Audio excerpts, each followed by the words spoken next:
Minister for Logistics and Infrastructure. Thank you, Madam Speaker, and I thank the member for Kalkarindji for the question. I think we can all remember last year here in this chamber when we were asking the Labor government, who were in power at the time, about what was taking place at Howard Springs. We'd been hearing all sorts of different stories, and we asked very, very simple questions of the Labor government: is what was actually happening out there, what were the costs, and what was being done to deal with some of the issues that we've seen out at the Howard Springs facility.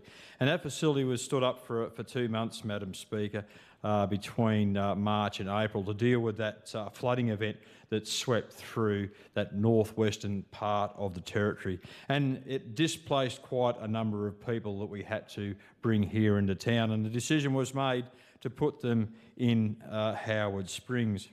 But we always asked about what was the cost, and we heard from 2 Chief Ministers that it was just wear and tear, Madam Speaker. And finally, as the member for Kalkarindji said, one minister actually came out and was reasonably truthful and says that it was senseless damage. Well, we now have the cost alone of the repair, damage and clean-up, Madam Speaker, was $1.249 million just in repairs and cleaning.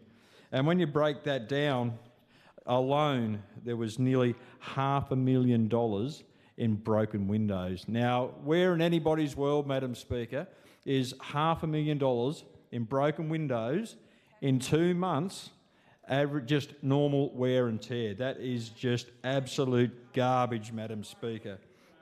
Absolute garbage. But when we look at the overall costs, so there was just the cost for wear and tear, according to Labor, which was actually damage and cleaning. But there was also handyman costs of $277,000, a select tender that went out for nearly $90,000 to replace mattresses.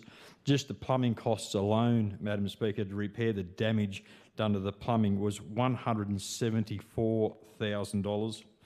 And then replacement of fire extinguishers and smoke alarms that were damaged during that 2-month period. That was $176,000 as well.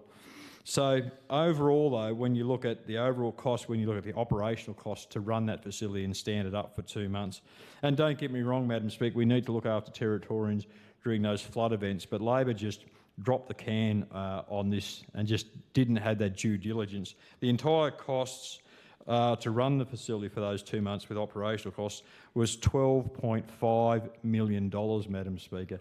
That's what it cost for 2 months to run that centre. And that's a lot of money. That's a lot of money, Madam Speaker, and that's come out of Territorians' pockets, and we'll make sure we're spending Territory money wisely.